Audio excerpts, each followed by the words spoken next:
Hey everyone, David Young here, host of the STEM Heroes podcast. Today is episode 9. I have Laurie Prewandowski on the podcast with us today. She's the technology integrator at a school district up in New Hampshire, actually where I used to live when I was a kid. This was a fun conversation. Laurie and some of the students she works with, they actually use or have used the curriculum that we talked about in the last episode with Amanda. So interesting to get some additional perspectives on using drones in the classroom, what that's like, some challenges, and some different things that you can do to make things more successful. So hope you enjoyed this conversation today with Laurie. Let's get into it. All right, everyone, welcome back to another episode of the STEM Heroes podcast. I am here with Laurie Prewandowski. Thanks, Laurie, for agreeing to chat with me on a podcast episode. Thanks for having me. So why don't we just kick things off and just tell everybody a little bit about who you are, where you work, sort of what you do briefly, and then we'll get into some fun stories. So I'm a technology integrator, or the state has now renamed that to digital learning specialist. So I work in the Kearsarge Regional School District. It's 7 different towns that all feed into one regional middle school and one regional high school. So my focus is at the middle school. I do a little bit at the high school, and there's a different tech integrator that kind of does K through 5, but we work together to make sure there's a transition between our buildings. My Okay. job, I don't have my own classroom per se. So my job is to help teachers integrate technology into their curriculum so that their subjects kind of come to life, or that there's some deeper understanding of some of the math or science content by using various technology tools. Very cool. Wow. Very well said. And you're in New Hampshire, right? We were talking about this before I hit record for Yeah, everyone listening. it's New Hampshire. Mhm. You talk about having technologies integrated into the classrooms. Walk us through a typical thing you would do in working with a teacher or a classroom where, like, oh, hey, they have this subject and this is the technology I bring, and here's how we integrate it, and here's kind of how that works for people who are maybe unfamiliar with this setup. It can happen in one of two ways. Either I have gone to a workshop, or I have done something with one teacher and I'll say, "Hey, the other social studies teacher did this for World War One. Do you want to do this project too?"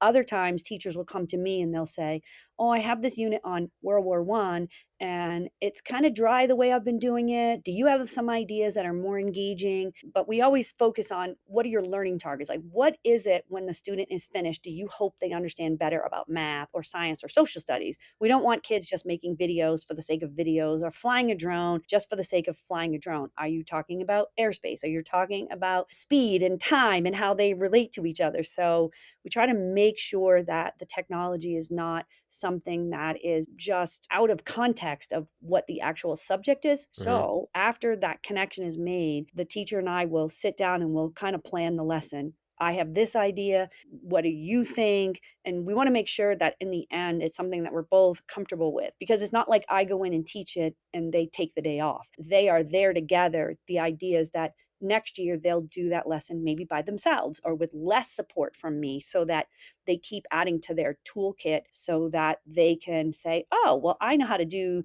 that kind of project now. So I'm going to bring it into this content area, and that's going to make my classroom more robust, and then save Lori for somebody else for another project." Right. So they don't have to work with me. They usually want to, because they're trying to Yeah. make the lesson more engaging. Yeah. If the resource is there and you're able to Exactly. help, Exactly. when you said, you don't teach for them, I thought maybe you'd be getting probably a lot more calls if that was the deal where they just get the day off. So when you were working with the teachers, is it like, what are you primarily using? Is it drones? Is it robotics? Just like computer stuff? And kind of Yeah, give us an it example of, depends. does It it? depends on, there are 7 technology standards, so everything that I'm trying to do as the tech integrator, because kids have to do a portfolio in the state of New Hampshire and show evidence that they can use technology in all of their subject areas. Oh, okay. So, one of the technology standards is constructing knowledge, so how to use online resources and do effective research and find credible resources, and then communicate that information in a new way. So we might have the students learn about World War One, but they are creating it through like a tech tool called, ThingLink, where they put together a bunch of facts and you hover over these little buttons and a video will pop up that the student created, or pictures that they assembled that help explain about the topic. But if it's something about engineering, then we might use a drone. We use robots. We'll use coding for algorithmic thinking. We have these little circuit boards that I was just using in music a few minutes ago. So there was a piano app and the students are learning about beats and measures. And so we add a little science to it by attaching these alligator clips to a little circuit and using conductive material. And when they click on it, their app will play notes, but they'll be using it through conductive material. So we're trying to say, are you doing something innovative? Which is one of the standards. Are you collaborating? Are you trying to construct new knowledge? Are you being a good digital citizen and giving credit for your resources? That's the kind of stuff that I'm bringing to it, but I'm trying to make sure the World War I standard gets covered. Or in sixth grade, they do a Minecraft unit on building an ancient civilization, and it has to have all of the elements in it. So, Hmm, but they'll build it in Minecraft and they'll that's create cool. their own space and they'll work together with partners. So the tools change based on what the learning target is and what we're trying to cover all of our tech standards and all of our content standards for the subject area and make them Kind of the kind of come same. together. Yeah, that's very cool. I wish stuff was like that when I was in I know, school. right? That's what That sounds way more fun. How long have you been doing this role for and kind of in this world? Yeah, I've been here a long time. I started my first day was September 11th, but I started out Really? as a para in the district, and September then 11th, like 2001 or just yeah, September 11th? yes, that was the Oh, first really? my first day. Someone came running into the library and said, "Oh my gosh, turn on the TV. A plane just hit the tower." And then we watched the second one hit live. That was my day that I was being trained. Wow, what a first To, day. 'cause it's my second career. I was a physical therapist and I was Mm, teaching at a college. I got laid off and I wanted to not go back into the hospital because my kids were young. I was looking for something that I could, raise my kids and do whatever.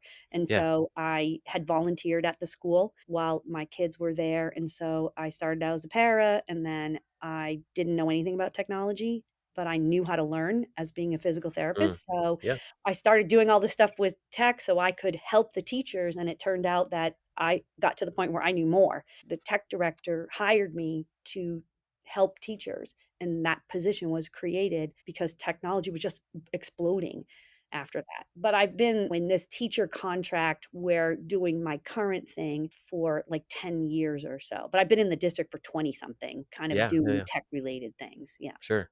Very cool. Now, is this position that you have, is this specially created for you in your district, or is this a common role in other schools around the country? So it is common in other it's a critical shortage area, so it is something that you can go to school for and get certified. They call it a digital learning specialist. It has like a credential number, just like a classroom teacher would have a credential number. What's interesting though is every single district, if they have a tech integrator, maybe uses the tech integrator in a different way. So I don't have my own classroom, and that's a good thing sometimes, and it's sad for me sometimes because I can't work with the kids unless I go through a teacher. So I have to kind of always be co-teaching and always kind of convincing someone to let me come in and do something. Some schools will have it like a special. So kids will rotate through art and they'll rotate through like a computer science strand and they'll have their tech integrator do that. Like a Neat. librarian would do like a media literacy, the tech integrator might do a little computer science strand or something. So different schools have used this position in all kinds of creative ways. There's not really one set way, but ever since I've been in the position, our district has always allowed me to be a resource for teachers, which is very rare. And I think it's really important that the teachers have someone on their side helping Yeah. them. If I was Well, just in my own classroom, my students and I would get better, but the teachers wouldn't right. be able to It's integrate nice that you can technology because they wouldn't have a spread that mentor or out. someone. Yeah. Yeah, that's really cool. Now, as you think about these different projects that you've helped with or working with other teachers, is there any recent ones that come to mind that you're just like, oh, this worked really well? You know, I'm sure some of them you're trying, all right, let's try to make World Yeah. War One interesting or whatever. But is there Yeah. anything that stands out where you're like, oh man, this was a huge hit. People really like this and the kids really got it? Yeah, so robots were really popular a couple years ago, but last year I was introduced to a program called Take Flight, and it was a initiative that CAST was doing. So CAST is they do UDL, Universal Design for Learning, like they're all about removing barriers for kids so that the learning target is the same, but kids can, show you what they know in different ways. And so this person was doing a project where she felt that if we used drones and had a set curriculum and we did it with middle school students, that it would open up STEM careers and ideas for kids than if you waited till high school.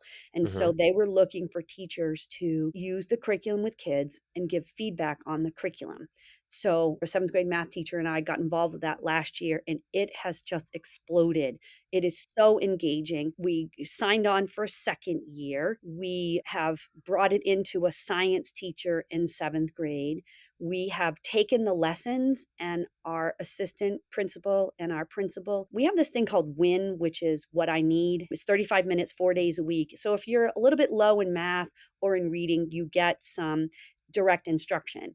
And then there's an enrichment piece. And so we have systematically been using drones and pieces of this curriculum with eighth graders, then seventh graders, and now sixth graders in this 35-minute block to teach them about airspace, to teach them all kinds of principles that we can tie to all the different subjects. It is so engaging. Hmm. And the kids, they're indoor drones. I mean, who Yeah. would think you could fly a drone inside? But you can when you purchase the correct one. And Mhm. without the curriculum, you're just flying drones like a crazy person, right? And they're just breaking because we've done plenty of that.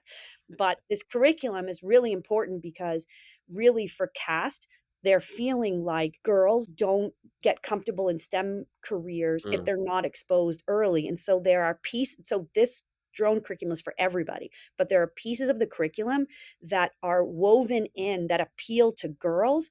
And so we have seen the girls really get more engaged because they, for some reason, they weren't interested when I introduced the robots, but there's something about flying a drone in a So they classroom. weren't into the robots, but they were into the drones. Yeah, they did the robots, but I was like, meh, meh, meh. But with the Yeah. drone, like flying in there, I don't know. There's just something really empowering about getting that drone to do something inside of a building. Like I Yeah. said, without that set curriculum, it's a little bit So chaotic. I was just looking it up real quick. So cast.org. And then what's the curriculum? Is it a Yeah, specific so if curriculum you within cast? Google take flight, Oh, Take Flight. That's what it was. take flight cast, it will bring you to their webpage. So the Oh, curriculum right. isn't out yet. We're going into our third year. So their Mm, plan is to give the curriculum away for free and cool. also a package of like drone materials to help school get started. And Very cool. so their research purpose is that it will bring along everybody, but particularly girls will be lifted up in this STEM. And Yeah. the hope is that they'll take more STEM classes in high school because they got a little taste of it early in middle school. So Very cool. I'm curious about the drones. Do you know what type of drones they are? yeah, so we went through a bunch of iterations because you think, oh, this small drone that's cheap would be really kid friendly. And I don't want to like name drop the ones that we are not using, just, but we had Just like some. crap on them. Yeah. Yeah. I mean, I will if you want me to, but, No, it's fine. I just wanna kinda say that, like, we tried they're all small drones, and they weren't really kid-friendly because when they broke, you had to solder the motor. Who I Hmm. don't know how to do that. I don't have time to do that. And so but they were cheap, and so I think they thought, "Well, you need 6 of them." And so they're $50 each, and we're gonna spend, $300, and then it was like, in a couple of weeks, they were drifting and all of that. So Amanda, what she did as part of this training for us is we had a full day professional development last summer, and she invited Luann Cormier, who is part of the REC Foundation. They have a drone competition team. So she came to introduce us because I am going to name drop this because this is the drone the program is going with. It's called Co-Drone EDU, but it's Mm, like yeah. $214 for one drone.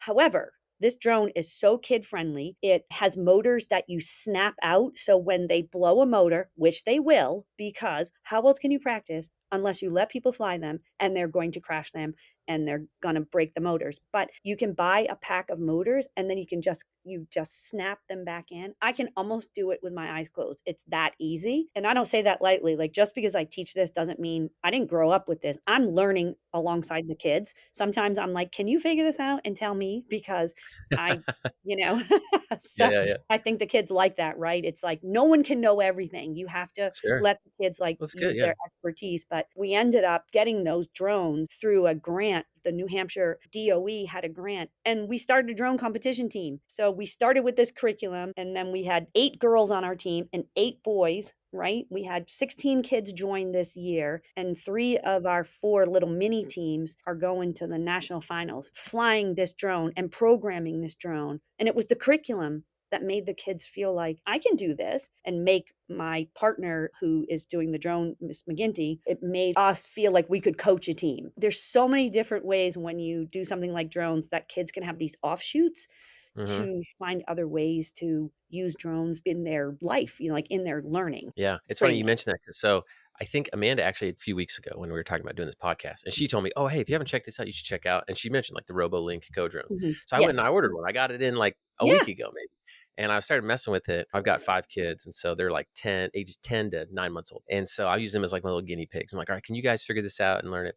And I got them to do, because you can do the block programming with it where you sort Mhm. of can drag things over. And so I would Totally. put targets in different areas of the house. And I would say, all right, you got to program the drone to land as close as you can to that target. And you have 3 tries and stuff. And they were loving it. They were eating it up and stuff. It'd go and crash into the refrigerator. And they're like, okay, we got to like take a little bit of time off and then do the. Right. And it's just really fun to see them sort of like the wheels are turning and trying to figure it out. And we call that computational thinking. That's one of the tech standards of how do you take a big problem, like getting this drone over to the refrigerator and chop it down to little pieces. So first I'm going to have it like lift up and then it has to go like over here, but it has to go a little bit to the right because the window is open and the wind is blowing and it's Yeah. whatever. So We it's had an like AC vent on the ground and it was like pushing in one direction. Yeah, yeah, yeah. yeah. In the drone competition, the kids have to use the sensors. And so one part of it is to go through this obstacle course manually. And the second part is to code it. And so one of the things the kids have to do is make the sensors identify a color mat. And so they have to sense that the color mat there's 3 colors, blue, red, and green this year. And so the kids will program like if you sense green, change the light to green. If Oh, not, show blue or whatever. When they finish, they have a second color mat. And if it lands on the color mat, and if the color is blue, they have to identify blue and then it has to come up and fly to the right and land someplace else. If it's green, it has to go forward. If it's red. And so there's like all these like so conditional like they logic. love that Yeah. challenge of it's not just like, hey, fly this over here and land it. It's like, no. Yeah. And the take flight curriculum has a lot of career. We watch a lot of career videos. So fire and rescue or an inspection of like a roof that might have gotten hit by lightning or something like that. And so then we make these little mini courses in our space and we'll say, okay, have your drone go up. And if there's no camera on the co-drone, but pretend the camera is here, well, can the camera line up on the edge of this roof to see if there's whatever. And the kids are like trying to do real tasks that people Yeah. do in the workforce. So again, you don't want people flying just for no reason because that's not, I call that edutainment. It's educational, like entertainment, but it's not Mhm, really a learning goal per se of like solving a mhm. problem with a partner and making sure that it makes sense for the math strand that you're trying to do. Like, how far can the battery go before it dies? And can you get your route done before? So that's why you're not doing all these flips because you're gonna wear down your battery, because middle school Yeah. kids always have to flip the drone. It's like a Yeah, yeah, yeah. thing. Oh, yeah. I mean, the flips are cool, don't get me They wrong, are, but it they is a are, it is a does require they a are. lot of So we juice in let those them get them out of batteries. their system. Mhm. Yeah, those batteries, you get 7 minutes of flight time for an hour of charge. Yeah. Exactly. That's very cool. You try to tie it to math and science, not maybe Mhm. to get too in the weeds, but what types of things are you tying into those subjects? What are they doing with the drone that are kind of tying into those areas that they're checking Right. boxes on? So for the math, these co-drones, they actually have to program by time, not by distance. So a lot of our other Yeah, I drones, the noticed program that. yeah. And Yeah. so of course, you have to say, well, and it's by time at 50% power, at 25% power, at 75% power. So I think a lot of times with the math, you're saying, how are you going to solve this? And the kids will do it on a piece of paper. And then we're like, well, let's see what the drone does. And we usually do it with the robot too. We're like, if you program the robot, it should do this square because you just said a square was 4 sides with the 90-degree angle. And so your drone or your robot did something different. When you're looking at this math concept of speed and time and all of those kind of things, that's some of the things that kids will be like, oh, I get it. Or even just following directions on having a drone follow something and then going back and looking at how you solve an equation. It's like, no, you're supposed to start with, the PEMDAS, right? It's the parentheses, the exponents, right? So kids are like, I don't understand why order of operation matter in a calculation. It's like, well, what about in a program? If you tell the drone, like we have a lot of kids that program the drone and forget the land block and the drone's just sitting here. Oh, they And forget to they're like like, end the flight "Oh, I basically? forgot to do," and it's the same thing of doing a math calculation and not like doing this final thing. So we The can last time. we can do something and then say, okay, so now you're doing this tedious calculation. Remember, in a recipe or in an algorithm or even in directions, if you don't take that left-hand turn, you're never going to be at the high school. You're just going to stay on 89. So you're driving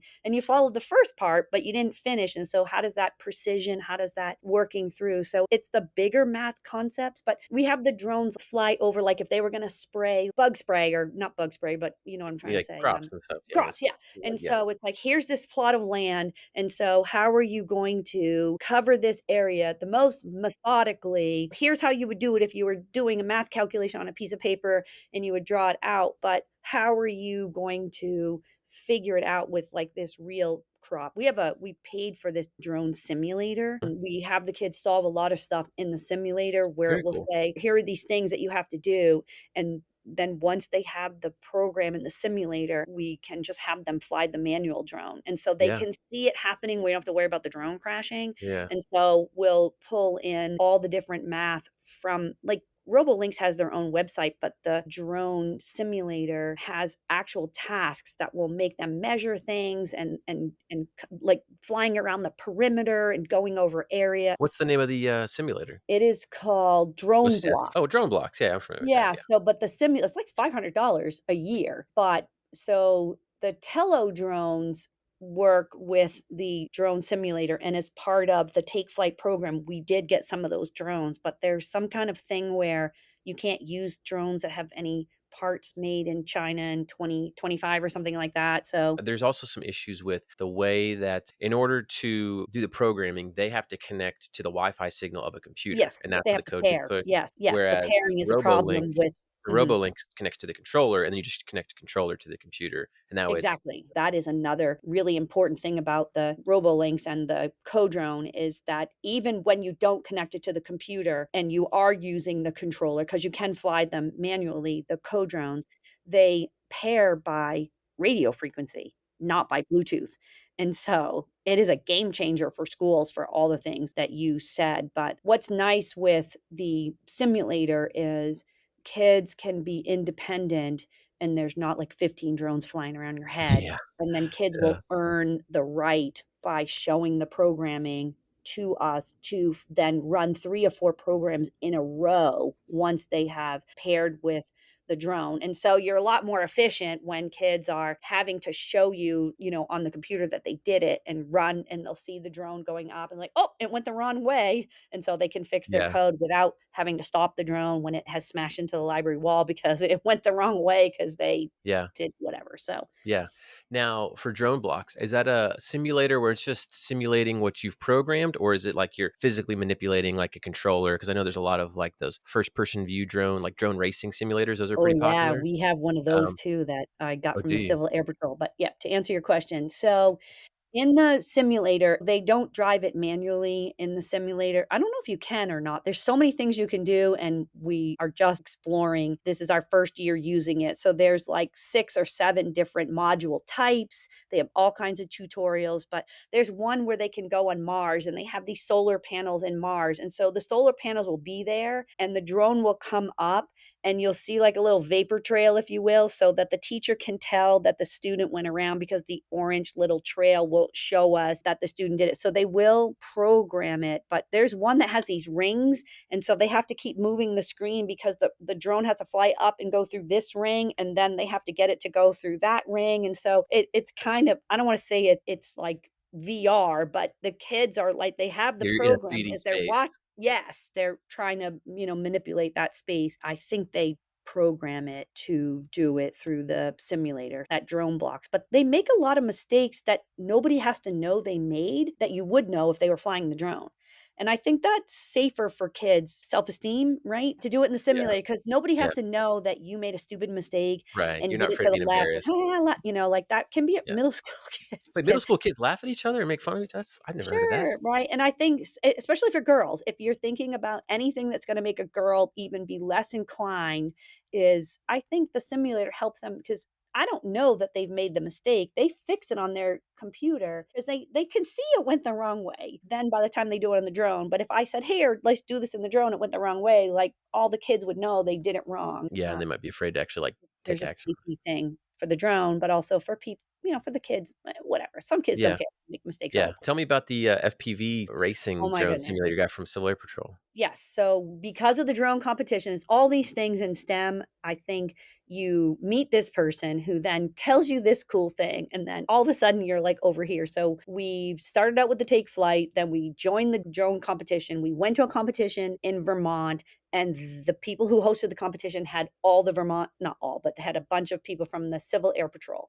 And so the kids were up there meeting all of these people from the Civil Air Patrol. And so they said, Mrs. Pre, you have to come up here and meet this person. They have this education stuff.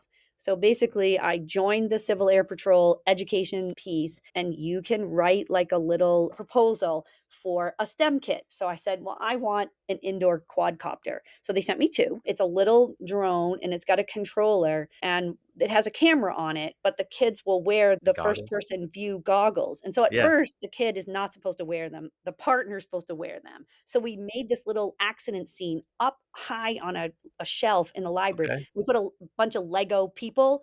And so we said, hey, a helicopter or a plane crashed, but we don't know how much help we need. So you're going to fly up there and you're going to see how many bodies there are. And they could be alive or they could be not alive. It doesn't matter. Are they 5? Are they 7? Like, how much help do we need? Because all these people are going to be hiking up with these stretchers. We're just making it up. Yeah, yeah, And yeah. so we'll say one person's going to fly it, and then one person's going to help the person who's flying to like be in control. And the third person is going to have the goggles on and they're going to be like, this is what I see. Because we want the kids to learn how to work in teams. But the goal is that the actual pilot could eventually wear them and see for themselves as their drone. I mean, you have to have so much control of how does the drone work and knowing that the drone is going where it's supposed to because your eyes are seeing what the drone camera. I mean, these kids can just do it. They can just do it. It's Those are cool. harder. The indoor those PV drones that don't have any GPS in them or anything like I that, know. mostly Totally. manual, it's a lot harder than just flying one of those DJI drones around where it's just kind of will Totally. hover in place. And these kids are, because they do so many video games and because they do so much virtual reality,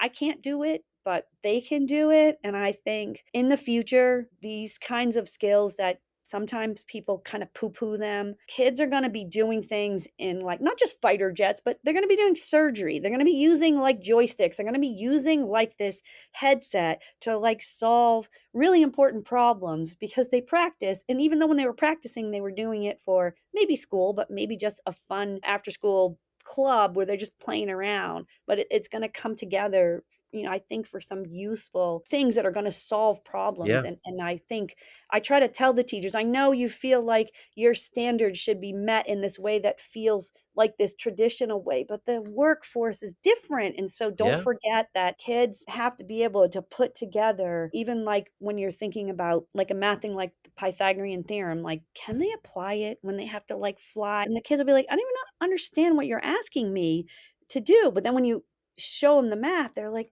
oh, that's what you were trying to teach me on that worksheet the whole time. Cause like this makes sense to me of like Yeah. figuring out how I'm gonna whatever. Like mine Eh, seeing it from a different way. Exactly. Yeah. Yeah. Exactly. That's great. I was just going to comment when you were talking about the teachers wanting to do it in a traditional way. I always think it's nice. I've been to school a lot, just like everybody else. It's really hard to stay motivated when you're like, am I ever going to use this information again in my life? If not, just feels like a waste of time. You know what I mean? Like when you're doing something, you're like, oh, this is going to be useful for me to later on. It's much easier to be into it. And so I think like what you're doing is great where you're pairing it with, hey, this is actually a skill that people are using Right. now. People are flying drones for utilities, oil and gas, video production, all these Right. different. Well, and to just put a plug back to Take Flight because they are working with real teachers who work with real students to make this curriculum be viable and make sense. And so one of the things that they are doing is they're collecting videos from YouTube, but they're also creating their own videos. So they've hired someone who goes out. So they interviewed this scientist from New Hampshire who studies a certain type of lady slipper. And so she goes out and they use the drone to like take pictures of where the clusters of the lady slippers are. And then there's some other kind of program that counts it so they don't have to count it by Yeah. hand. And so what these lessons do is, and I think a teacher wouldn't necessarily have time to put this all together themselves. And that's why this curriculum that they're giving away for free is really helpful. So we start out by showing a video. We'll say, hey, here's Walmart like delivering this food. Why can't you just go get the food yourself? yourself. Like, is my big SUV going to get my paper towels that I need? Is that better for the environment than the drone delivering 5 of those? And talking through, but like, what are the jobs? It's the person who made the app. It's the person who is like putting the food together. It's the person who's flying the drone. Kids can see, like, maybe I don't ever want to fly the drone because it's just not my jam. Hmm. But there's a lot to solving the problem of getting food supplies to people who can't drive. Single moms with a sick baby that can't leave the baby but need the medicine, so it's gonna come Yeah. to their house, for example. Yeah. It's not just someone who's being lazy and wants a pizza delivered to them, but on the flip side, if the pizza Yeah. can be delivered more environmentally friendly, isn't that something we should be thinking about? So Yeah. those videos help put it, so when kids say, "When am I ever gonna use this again?" I was like, "Well, that person every single day is using math this way, but it's not a worksheet where you're filling it out." And if that's what you think, it's about time, it's about distance, it's about battery life, it's about all those things that are part of mathematics that get forgotten when all you think about mathematics is it's finding the answer to some kind of computation, right? Right. Not But in solving the the real world, big, there's yeah, you have a exactly. problem that you need the computation to help you figure out what to Exactly. do, Yeah. Yeah. That's great. Yeah, I really love the use case for the medicine stuff because my father-in-law was sick the other day and he's always talking to me because he knows we do drone stuff. He's like, "When are they gonna have drone delivery?" So, I was sick as a dog and I would have paid $30 to have my Totally. antibiotics flown into my front yard. Yeah. One of the videos that it wasn't part of the program, but once I started doing the take flight curriculum, I started looking for videos on my own. And so there's this company called Zipline. And Yeah. so they are in the US, but they're also in Rwanda. And so there's this video that we showed the kids that they created this really cool drone. It actually goes off on a slingshot so that, like, by the time it goes up, it's like at and so they talk about how these hospitals can't afford to, like, have the blood packets themselves. Sometimes the drone can deliver the blood and I'm gonna say, like, 15 minutes, where it would Yeah. take, like, 6 hours to drive the blood over these, like, really, Bad roads and stuff. roads. Yeah, and Yeah.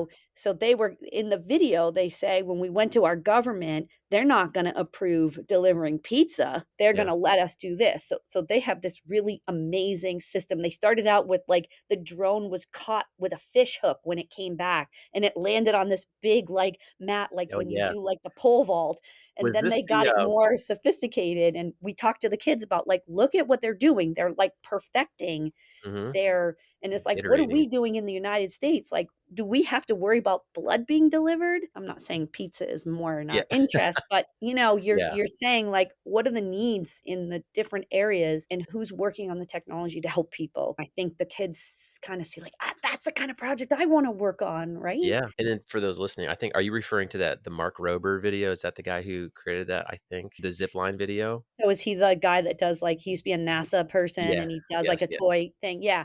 Yeah, So, yes, he's hilarious. yeah. What I wanna leave kids behind is that kinda thinking, Mm, is how can you use the skills that you have to think in a way that helps solve problems either for people in this country or another country, like what they're doing in Rwanda, like getting the blood to the hospital in this, like, efficient way to save a life. And then what would that lead to? What would be the next thing? Like delivering the medicine to whoever you said, your dad or whoever that, yeah, in this country, there's lots of places where people are not able to get out for various reasons, even if it's a temporary reason, like my car doesn't work, or right, like there's a flood and I right. can't get Snowstorms, through it. floods, How can yeah. we get supplies to you to hold you over until the floodwaters recede, say in like Louisiana and after a hurricane or something? There was somebody I had talked to, this guy, Matt Harvey, he worked for Florida Power and Light in their drone Mm. program, Yeah. Yes. and he had a story about he's been on our other one of our other podcasts, but he had a story about they had their drones out after a Yes. hurricane in Florida. Have you heard about this already? Yeah, I watched that video. Oh, Yeah, really? I there's another video that I watched, and a lot of these videos try to showcase women too in the take flight to show, like, but there's one person was saying, like, her job is to, like, inspect on you have to climb up these, like, telephone poles or whatever and Yeah, like cell inspect, towers and and by the stuff a time you lot. do the ladder and go to this one and go to this one and go to this one, so there's an article the kids read, "Drones do the dirty work." They, like, Mm, count, they go into sewers, they go underneath these suspension bridges, yeah, so a worker doesn't have to hang and have a dangerous and the drone can do it. In Amazon, just flying into the warehouse to do, like, inventory yeah. controls or something. It's just tedious work that a human doesn't need to be doing because they can use their brain power to solve some other problem instead of like counting packages or, Nope, technology do it. you're exactly right. Well, it's cool to see all that you're doing. I won't keep you for much longer, but I really appreciate you sharing these cool stories, telling us about the curriculum and the resources and the drone racing. Before we go, if there is someone on here that's thinking about starting some type of STEM initiative or trying to bring drones in the classroom or something like that, what's maybe one piece of advice you would leave them, like a lesson learned from working with all this? Yeah, I think you have to go for it. Don't wait until you feel like you personally know what you're doing because you will never know everything you need to know to introduce it to a student. But start with something like take flight. Like that was the first thing that I did. We had drones before and they would just break because I didn't really know what to do for curriculum, even though I'm a tech integrator. So the take flight curriculum really like gave me the comfort to know that I was following a pattern that made sense, and then it just kinda was a lot of offshoots from there, so try something that a teacher has given the thumbs up to, like Take Flight. They're listening to teachers and they're doing that, and then that will offshoot into you'll watch these videos, you'll get exposed to, like, a drone that has, like, a different software program, and that will lead you to tutorials or other resources, and it kinda will just mushroom out, but just go for it. Don't wait because kids are moving on to another grade while you're waiting. You have the classroom management skills and you have the thinking skills and you have the relationship building skills as a teacher. And those are so powerful. Don't be afraid of the technology you don't know. Find a program, find a co-teacher and just go for it. Love it. That's great. I'm gonna quote all that. It's like, just go for it. Lori, I appreciate it. Well, thanks, Lori, so much for coming on. I know everybody who's listening will have gotten a lot from it. I learned a lot. It's fun talking to you. We'll see you around. Great. Thanks for having me.